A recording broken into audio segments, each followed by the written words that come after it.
the US military is astonishingly powerful, right? The idea that Russia is in any way a competitor to the United States in any, aspect of their military capability is laughable.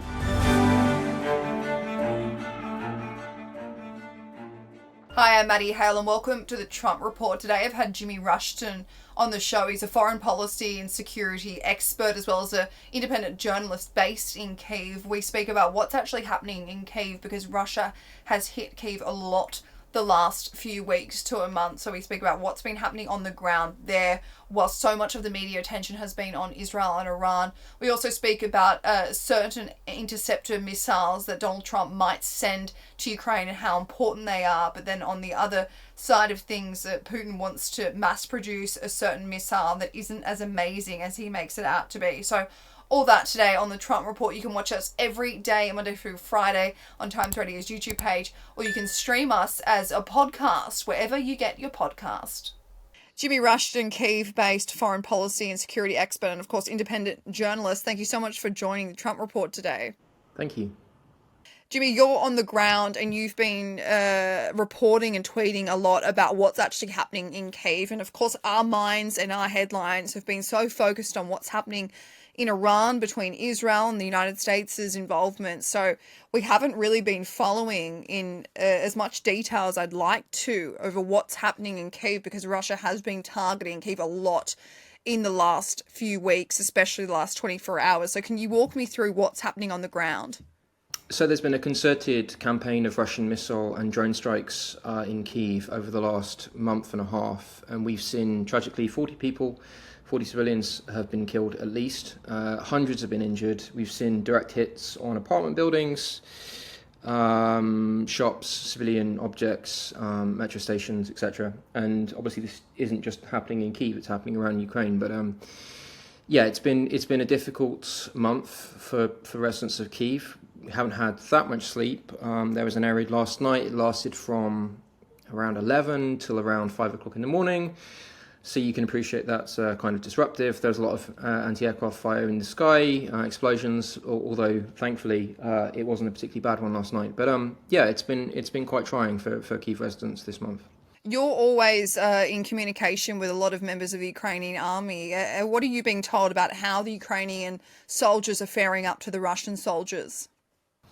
So what I hear is that the much vaunted Russian summer offensive has largely run out of steam, and it's been, especially in Sumy, where the Russians tried to push down and get within artillery and drone range of the regional capital Sumy, which is in northern Ukraine, very close to the border. It's run out of steam. It's now being reversed in Sumy. Today, they announced the liberation of the settlement of Alexandria, which is a village in Sumy, and they're pushing the Russians back. So that's good news. In Donbass, particularly around Pokrovsk and Konstantinivka, it's far more difficult. The Russians still haven't been able to achieve the sort of breakthrough that they would have wanted. I think they'll be pretty disappointed with their progress. They're also taking, again, extraordinary amounts of casualties, and I think you have to put it in context, and I know obviously every inch of Ukrainian land that's occupied is a tragedy, but the progress of these Russian offensives is very, very slow, and we're not looking at an offensive which could have any strategic impact on the war. They might potentially take Konstantinivka this summer, but it's not going to change the outcome of the war, and the Russian economy is not doing particularly well, and I think it's essentially at this point it is a case of who can outlast the other, and I think Ukrainians will always care more and be prepared to sacrifice more for their country than Russians will for Ukraine. Is there anything specifically that the Russian army have been struggling with the most? Because there were so many reports about the fact that they lost quite a number of tanks, that they were using donkeys to literally move artillery. But right now, from what you've heard from the Ukrainian side, is there anything specific that Russian militants have been struggling with, a lack of certain weaponry? I mean, they're struggling with a lack of manpower. You're seeing them send injured troops into assaults. Like literally, it's darkly comic. You see them on their crutches heading to assaults. You see them in civilian vehicles that they weld these kind of really Heath Robinson kind of cages to them, and they attempt to add some protection against drones. They don't really do that much. But they're struggling. What has happened is that drones have created this 15-kilometer dead zone on both sides, where it's very difficult to move. It's difficult to move undetected, and once you're detected, a drone will be on its way, almost certainly. So you have to be very conscious of that. Funny enough, I'm going to be spending about a week with the military in eastern Ukraine next week, and we've already discussed how we're going to get to and from their positions, and it is extremely dangerous. You have to move very quickly. You have to move at dusk or at dawn, and it's getting to and from positions is the most dangerous thing at this point, because you have to do it on foot, and you have to be incredibly conscious of the fact that a drone will be watching you, and there will be Russian attack drones on the way. Well, you mentioned this manpower, Jimmy, but it's a bit of a stark contrast to what Putin's been saying, because he's been having to launch these massive conscriptions in the last few months. I think the biggest one was only a few months ago, and I think he said that about nearly 140,000 troops have come home for an intermission to basically get themselves ready to go out again. But so what you're saying is that despite the fact that Vladimir Putin says that they have this mass amount of conscripts ready to fight, they've obviously reached out to North Korea, who have sent a certain amount of troops themselves to fight for Russia. They're not actually really showing enough manpower on the ground. They're not showing enough manpower to make the kinds of gains that Putin would want. No, I think Russia still has a manpower advantage over Ukraine, but when you're fighting on the offensive, you need more troops, right? The ratio is traditionally 3-1, something like that. So it's much more easy to fight on the defensive because you can stay in cover. The attacking force always takes more casualties, and we're seeing that they just don't have enough men to take.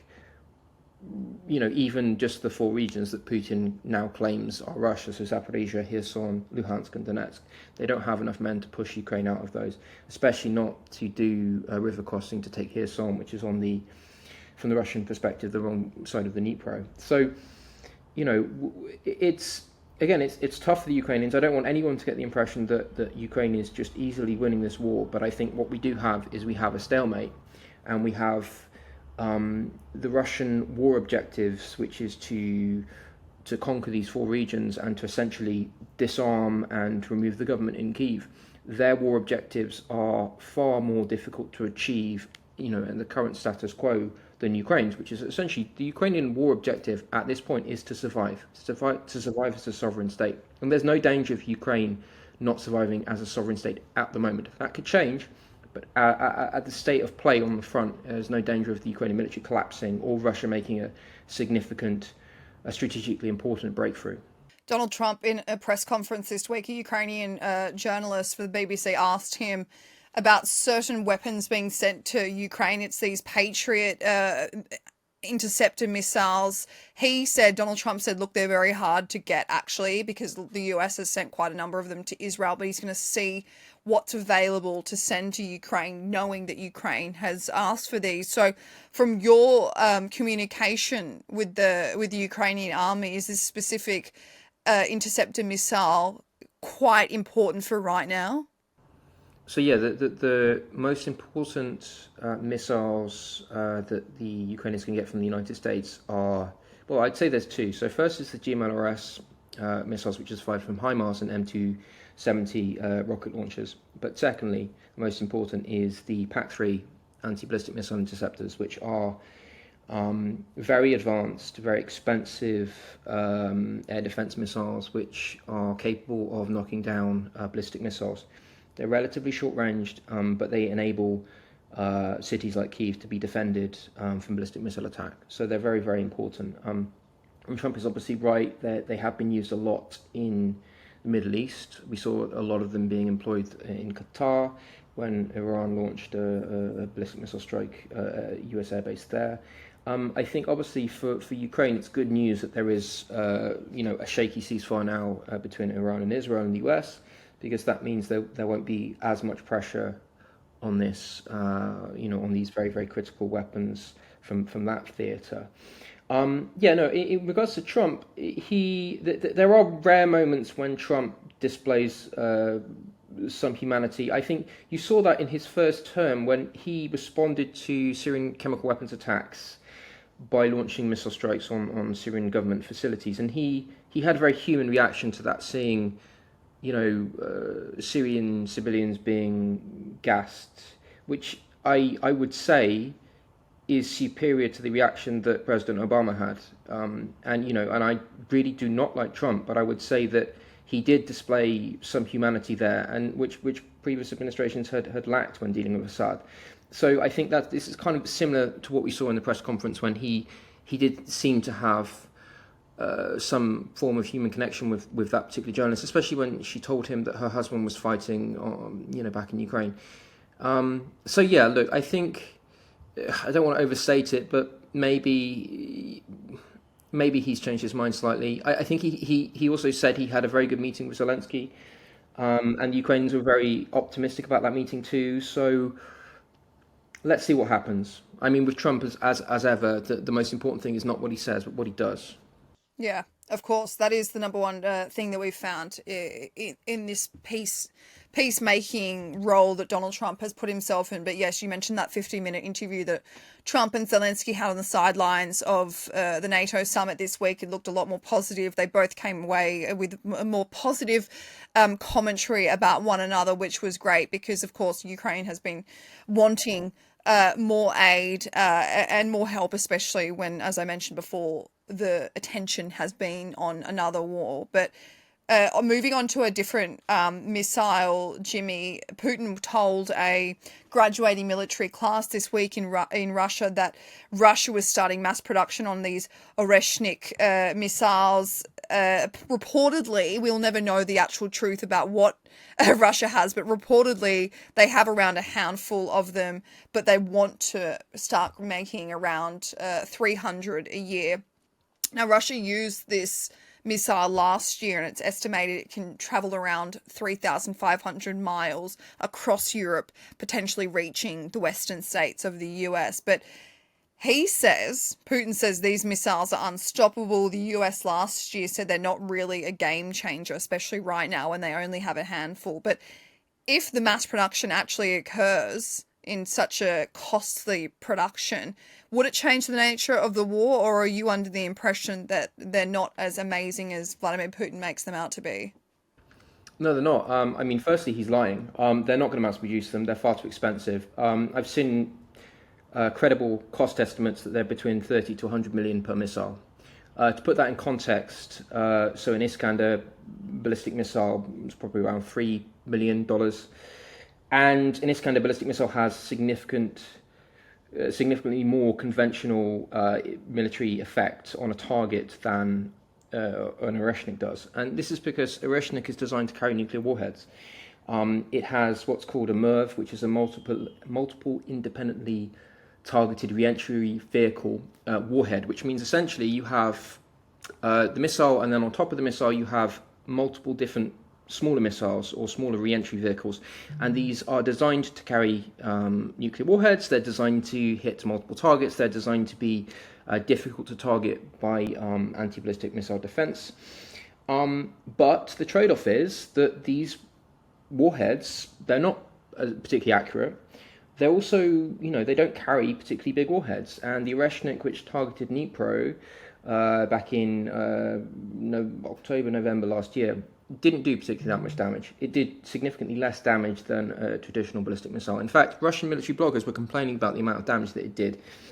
I would say if he wants to put Russia's relatively scarce resources into manufacturing these missiles, great, fantastic, because they have almost no conventional military impact on this war.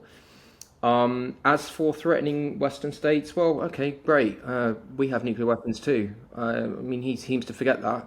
If he wants to start flinging missiles at London, he's going to get a response. And the Russians are not stupid. They understand this. This is a psychological weapon, right? This is a weapon that is designed to get tabloid headlines and to scare people. It is not a realistic military weapon when armed conventionally.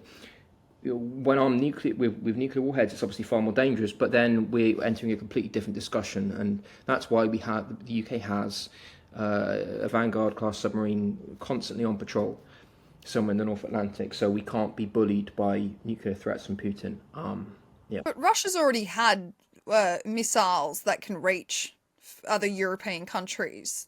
Regardless of the Oreshnik, they've already had weapons and missiles that can reach that far, and it's a threat that they've already used. They just haven't followed through, and they probably won't, as you mentioned. Exactly. This is the entire point. It's nothing new, and I really don't know why we had all these hysterical headlines when it was first deployed in Ukraine. People saying, "Oh, it's nuclear capable." Okay, pretty much every long-range munition that Russia uses in Ukraine is nuclear capable, with the exception of the Shahids. The Iskanders, Kalibrs, etc. They're all nuclear capable. Even the majority of the artillery, the 152mm artillery that Russia uses on the front line, they in the Soviet era they would have had nuclear shells issued to them at some point. So the fact that something is nuclear capable really means little to nothing. It's just, again, it's a psychological weapon. It's designed to create fear. And the reality of what happens on the ground, like I've experienced ballistic missile attacks in Kyiv. I would much rather have them fire Oreshniks at the city than traditional conventional ballistic missiles or cruise missiles, because they create a fantastic light show. There's a lot of fire and brimstone, but they actually have relatively little effect on a target. So when Putin says that the mass production of Oreshnik missiles would be in direct competition with US military and missiles, that's just plainly false. Of course, yeah. I mean, the US military is astonishingly powerful, right? The idea that Russia is in any way a competitor to the United States in any, aspect of their military capability is laughable. We saw, if you think about Iran, we saw the Israelis essentially completely dismantling Iranian military capability using Western aircraft, using F-35s, using a variety of other older Western military equipment. And if this was the Americans against conventionally armed Russia, it would be over in a week. It wouldn't even be a war. It would be so laughably one-sided that it's just fantasy. It's a fantasy in Putin's head that the idea that Russia could conventionally threaten the United States, it's just never going to happen. Nuclear, in regards to their nuclear arsenal, absolutely, because they have a massive nuclear arsenal. And to be honest, that is what is enabling them to maintain their great power status. That's what's enabling them to carry on with their war in Ukraine. Because if they didn't have nuclear weapons, the West would have already intervened. Jimmy, US military aid in Ukraine is estimated to run out this year. If it's clear that Russian weaponry doesn't really compete with the same level as the US weaponry and artillery is on, is it crucial that the US sends at least some for Ukraine to be able to continue fighting this war on their own terms without having to surrender? Not that they were going to, but it's clear that US military equipment and aid is far more superior than Russian, so you may as well send a little bit more. Well, I think what you've seen in Ukraine is that when Western military equipment has been sent to Ukraine, it's been proved to perform well. You've seen that military equipment then becoming extremely in demand, on the international weapons market. So you've seen like HIMARS, for example, the M777, NLAW, Patriot. All of these weapon systems, when they've been, delivered to Ukraine and they've been shown to be extremely effective, you suddenly get a lot more orders for them. So I think it's in America's own interest, ignoring the moral aspect, or more in the more kind of grander strategic perspective. And as you say, like, Ukraine is not going to surrender. It doesn't matter if all of American aid stopped tomorrow. Ukraine is not going to surrender, because the reality of living under Russian occupation is significantly more horrific than continuing to fight. What will happen if the US stops all aid? What will happen is more Ukrainians will die, right? The war will carry on longer, and ultimately more Russians will die, because the longer the war carries on, the more Russians essentially get killed. It's in everyone's interest to bring the war to a close, more in a timely fashion. And the only way that Putin can be persuaded to stop fighting is when he thinks that coming to terms is more advantageous to him than continuing to fight. And the way you persuade him that that is true is you ratchet up military support for Ukraine. Nothing else will persuade him. He's not going to be persuaded by, Trump keeps talking about, how many 5,000, 7,000 people dying each week. Putin doesn't care about that. He is fundamentally uninterested in that argument. You have to just appeal to his cold-hearted strategic calculus, which is, we will send more aid to Ukraine, we will make it more difficult for you, we will start pushing you back, and you might as well, come to terms at this point, right now. We saw Donald Trump mention Vladimir Putin this week. He said that he will speak to Putin soon about ending the war, while acknowledging that it is possible that Putin does have ambitions to invade other European countries. It's kind of bizarre that Donald Trump is now publicly saying that, given that Putin has said that himself, and we know that his entire motive for the war is to bring back the Soviet Union, so it's nothing groundbreaking there. But Trump, he said, I consider Putin him as a person who I think is misguided.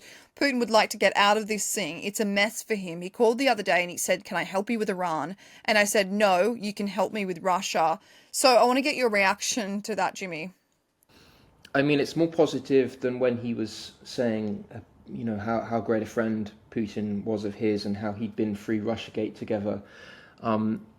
It's baby steps in the right direction, I would say. I think he just, again, it comes back to this. The realization in his head needs to happen that Putin is not his friend, that he is playing him, and that Russia is not America's friend. It's a geopolitical adversary. You're never going to make that much money doing business with Russia, for multiple reasons. And Europeans also would never agree to a situation where, the US tries to buddy up with Russia. It's just not going to happen. And Europe has a say in this. The EU is, as much as it doesn't like to admit it, a powerful geostrategic actor in its own right at this point. Well, just a final question on that, Jimmy. While speaking at the Eurasian Economic Forum this week, Vladimir Putin, he warned the West against using frozen Russian assets. He said that it was robbery. Now, you spoke about what can be done for Ukraine to win. Providing Ukraine with more military aid would obviously be the main thing. The other thing is, of course, hitting Russian importers of their oil with insane sanctions and tariffs that it would cripple their economy. But the other one is making Russia pay for their own war. And the way that the EU particularly can do this is by taking that $300 billion worth of frozen Russian assets and basically funneling that money into Ukraine and providing them with weaponry. Now, what we've seen so far, and the US has their own amount of frozen assets as well, but not the same amount, not nearly as much. But what we've seen so far is the US and the EU using the interest made off these Russian assets to help Ukraine. So far, that's about $26 billion. But when we see Putin get up in a press conference and call that robbery, it's an indication that if the EU were to confiscate this $300 billion and give it to the Ukraine, that would seriously piss Putin off and upset him. So is now the time to just do it?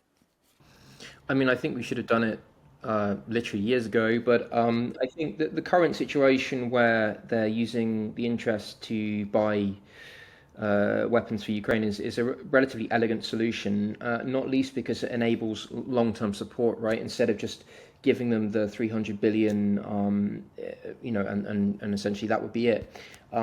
Using the interest allows you to essentially fund deliveries to Ukraine indefinitely.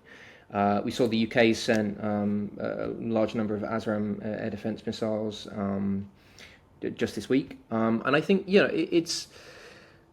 there are legal issues in regards to confiscating this money. I think what you might see eventually is the Ukrainian government taking Russia to court, international courts, and then having a judgment held against them, which they could collect against this frozen Russian money. So I think that might be a way that they can access these funds. But at the moment, I think, using the interest to purchase weapons is a relatively elegant and relatively sustainable solution to keeping Ukraine armed. And also, it benefits the UK as well. When we buy weapons from Ukraine, from the UK, from British arms manufacturers, sending them to Ukraine. Not only do we boost the British economy, we boost British defence production, we help Ukraine, and we piss off the Russians. So, I mean, it's a win for win, really. It's a win-win. Jimmy Rushton, thank you so much for joining the Trump Report today. Thank you so much.